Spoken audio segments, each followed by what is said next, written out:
আসসালামু আলাইকুম প্রিয় ভিউয়ার্স, আশা করি আপনারা সবাই ভালো আছেন। সরকারি কর্মকর্তা ও কর্মচারীদের মধ্যে এখন আলোচনার কেন্দ্রে রয়েছে নতুন পে স্কেল। বর্তমান জীবনযাত্রার মানের সাথে সামঞ্জস্য রেখে একটি নতুন বেতন কাঠামো কার্যকরের দাবি নিয়ে সরব হয়েছেন সরকারি কর্মচারীরা।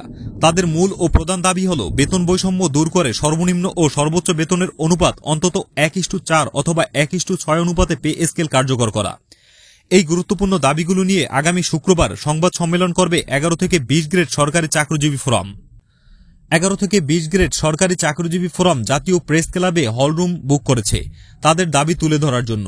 তারা সংবাদ সম্মেলনে বৈষম্যমুক্ত পে স্কেল ঘোষণা করার পাশাপাশি হরণকৃত টাইম স্কেল ও সিলেকশন গ্রেড পুনর্বহাল, এক ও অভিন্ন নিয়োগবিধি বাস্তবায়ন, বাজার পরিস্থিতি বিবেচনা করে বিদ্যমান ভাতাসমূহ পুনর্নির্ধারণ এবং শতভাগ পেনশন প্রবর্তনের দাবি জানাবে।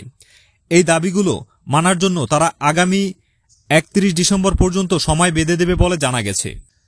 ফোরামের সাধারণ সম্পাদক মাহমুদুল হাসান গণমাধ্যমকে জানিয়েছেন, তাদের প্রস্তাবনায় সর্বনিম্ন ও সর্বোচ্চ বেতনের অনুপাত 1:4 করার দাবি থাকবে। এর ভিত্তিতে সর্বোচ্চ বেতন 1,28,000 টাকা এবং সর্বনিম্ন বেতন 32,000 টাকা করার প্রস্তাবনা দেওয়া হবে। এছাড়া সরকারি চাকরিতে বর্তমানে বিদ্যমান গ্রেড সংখ্যা ভেঙে 12 থেকে 15টি করার দাবিও জানাবে সংগঠনটি। ফোরামের সদস্যদের অভিযোগ, বেতন বৈষম্যের কারণেই নতুন পে স্কেল পেতে এত দীর্ঘ সময় লাগছে।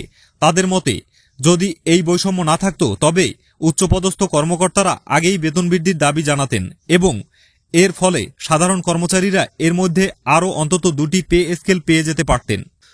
বর্তমান কাঠামোয় উচ্চপদস্থ কর্মকর্তাদের জীবনযাত্রার তেমন কোনো অসুবিধা না হওয়ায় তারা নতুন বেতন স্কেল নিয়ে চিন্তা করেন না, অথচ ছোট কর্মচারীদের জন্য এই মুহূর্তে সংসার চালানো রীতিমতো চ্যালেঞ্জ হয়ে দাঁড়িয়েছে। তো ভিউয়ার্স, এই ছিল আজকের ভিডিওতে। আপনার মূল্যবান মতামত কমেন্ট বক্সে জানিয়ে যাবেন। ভিডিওটি ভালো লাগলে অবশ্যই একটি লাইক দিবেন এবং আমাদের চ্যানেলটি সাবস্ক্রাইব করে সাথেই থাকবেন। দেখা হচ্ছে পরবর্তী ভিডিওতে। ততক্ষণ পর্যন্ত ভালো থাকবেন, সুস্থ থাকবেন। আল্লাহ হাফেজ।